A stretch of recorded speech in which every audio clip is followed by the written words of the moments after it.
beliau ini masih keturunan Prabu Siliwangi.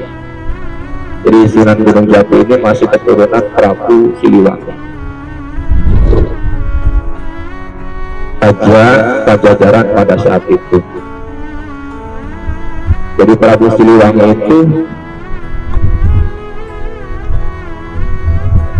punya anak, diantaranya Sunan Gunung Jati, Syekh Syarif Hidayatullah. Kalau yang pertama kakaknya namanya Wala Sungsang, kedua Rara Santang, ya, ketiga Kian Santang. Nah, kalau Sunan Gunung Jati ini anak dari Rara Santang.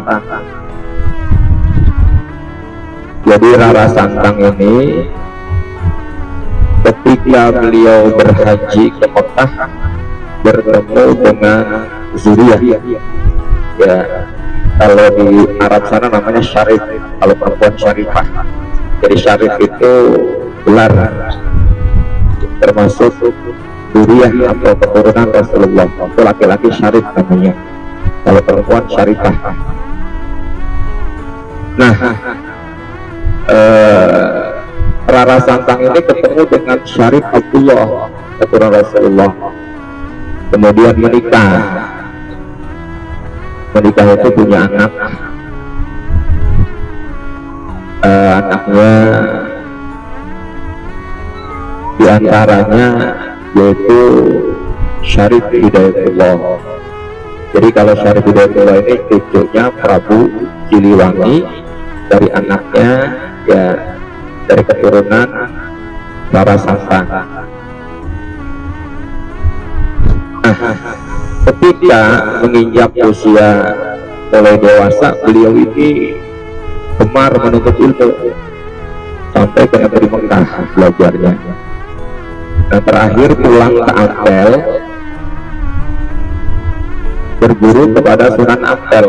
Nah, dari Sunan Ampel ini kemudian beliau dikasih tugas untuk menyebarkan Islam di Cirebon. Nah, di Cirebon ini itu ada pamannya, yaitu Wala Sungsang, kakak ibunya. Ya, Wala Sungsang itu kakak ibunya. Setelah mendapat jabatan di Cirebon, namanya kemudian diganti Cakrabuana, itu Wala Sungsang. Jadi Cakrabuana itu dulu penguasa Cirebon, pamannya ini. Kemudian beliau datang ke pamannya, menikah dengan anak pamannya, ya. Jadi menikah dengan anak pamannya. Akhirnya karena pamannya ini tidak punya anak laki-laki, perempuan semua, akhirnya menantunya yaitu Syarif Hidayatullah diangkat menggantikan pamannya sebagai Sultan, Sultan Cirebon. Kalau dulu namanya Raja, Sultan Raja. Nah, di bawah kepemimpinan beliau inilah Cirebon itu yang dulunya namanya Caruban. Caruban itu bahasa ini, kalau bahasa kitanya itu campuran. Di Caruban itu campuran, karena di situ berbagai macam suku itu ada di Cirebon yang tujuannya itu berdagang. Nah, semenjak dipimpin oleh Sunan Gunung Jati, Cirebon itu kemudian berkembang, bukan saja Islamnya tapi ekonominya termasuk politiknya. Jadilah kemudian Cirebon gitu. Nah, dakwah beliau itu enggak sampai di situ, kemudian beliau pergi ke Banten juga. Nah, ini asal-usulnya Banten, pergi ke Banten, kemudian bertemu dengan anak pamannya juga di sana. Kemudian menikah dengan anak pamannya. Jadi beliau ini istrinya lumayan banyak ya, tapi banyak itu enggak melebihi syariat, artinya 4, batasannya 4. Menikah dengan anak pamannya yang di Banten,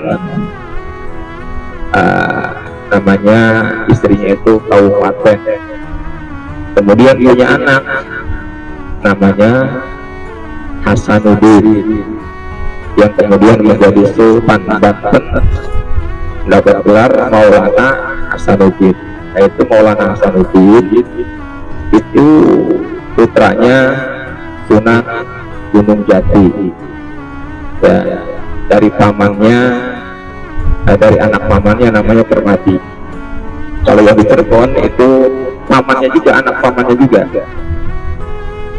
cuman pamannya yang bernama Cakra Buana, satu ibu satu bapak. Kalau yang di Cirebon, kalau yang di Cirebon beliau menikah dengan anak pamannya ya, satu ibu satu bapak pamannya itu. Nah kalau yang di Banten itu beda ibu pamannya, paman beda ibu. Itu sekilas tentang sejarah beliau ya. Nah beliau ini sama Allah dititipi harta itu banyak, karena termasuk istrinya beliau itu ada dari Cina, namanya Ong Bin ya. Itu dulu asalnya Ong Bin namanya, cuma ketika menjadi istri beliau diganti namanya. Jadi sama seperti orang haji dulu ya, orang haji dulu kalau haji itu namanya kurang bagus, pasti pulang haji itu diganti namanya. Jadi tergantung yang bimbing. Kalau kurang bagus, kurang layak, nah nanti nama haji itu di rumah itu diganti. Kayak mungkin kalau di kita namanya almarhumah Ibu Siti Khadijah ya. Nah itu setelah beliau pulang haji itu namanya jadi Siti Khadijah. Nah memang begitu ya, dulu Rasulullah juga begitu dulu kepada para sahabatnya itu, yang kalau namanya itu kurang bagus itu pasti diganti, dilakop, dikasih lakop namanya ya, penyematan nama.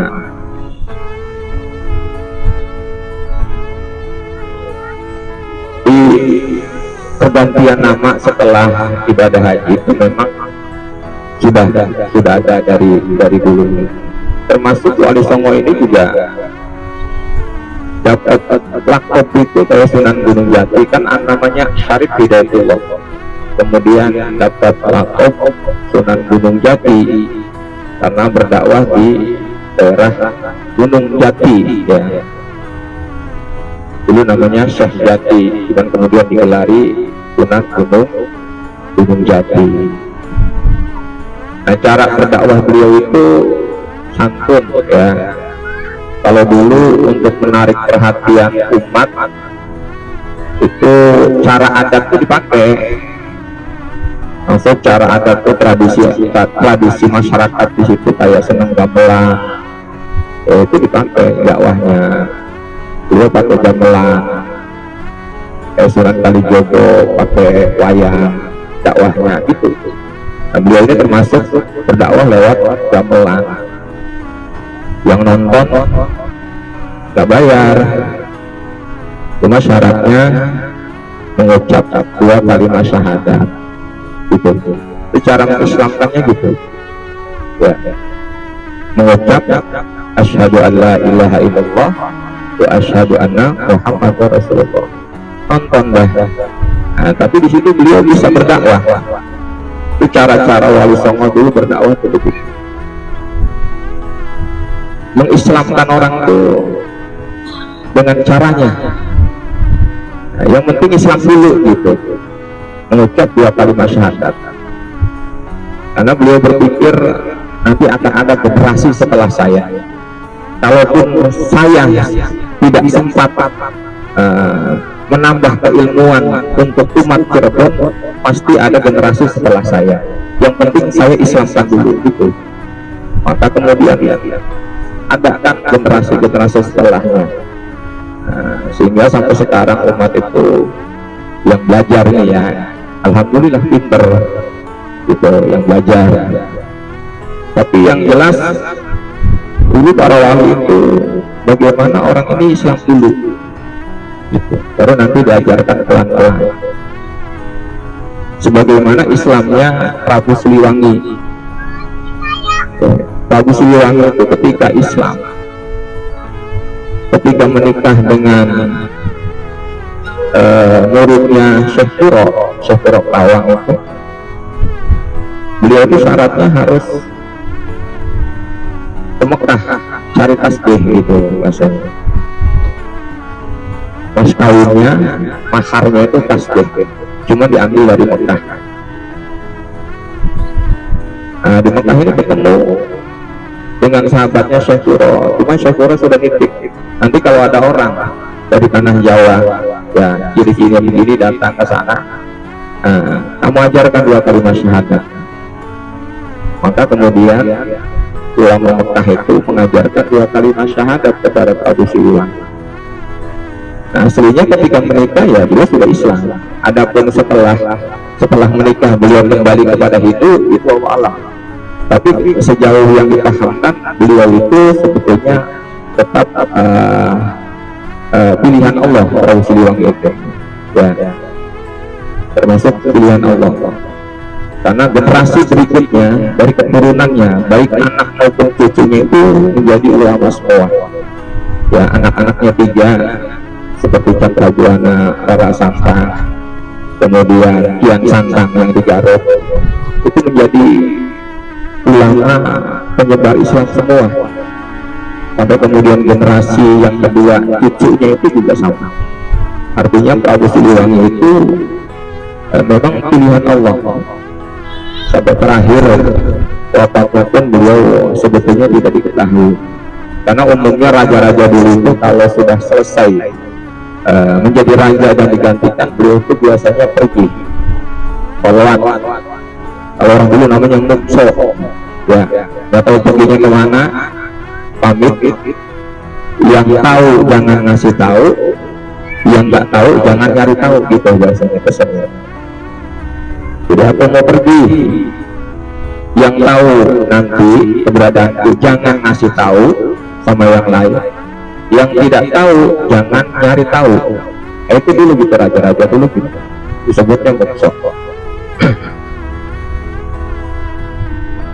Prabu Siliwangi itu begitu ya. Beliau ini seorang raja yang mempunyai keturunan yang berhasil semua. Nah, maka kita pun di sini nggak boleh kecil hati. Walaupun kita bukan seorang ulama, terus aja berdoa seperti doanya Nabi Ibrahim ya. Ya Allah, jadikanlah keturunanku di antara keturunanku itu seorang pemimpin. Nah gitu. Karena kita nggak tahu, ya bisa jadi di anak, kalau nggak di anak di generasi kedua cucu ya, kalau nggak di cucu di cucu. Nah gitu. Pasti ketika mereka jadi orang besar itu berkat doa nenek moyangnya gitu. Jadi kalau sekarang kita misalnya jadi orang besar nih, itu sebetulnya itu berkat doa yang di atas sana. Jadi generasi kakek nenek kita mungkin yang menginginkan kita seperti ini, atau menginginkan anaknya itu menjadi seorang pemimpin ya, seorang ulama. Jadi diijabahnya mungkin tidak pada saat itu, tapi nanti di generasi berikutnya.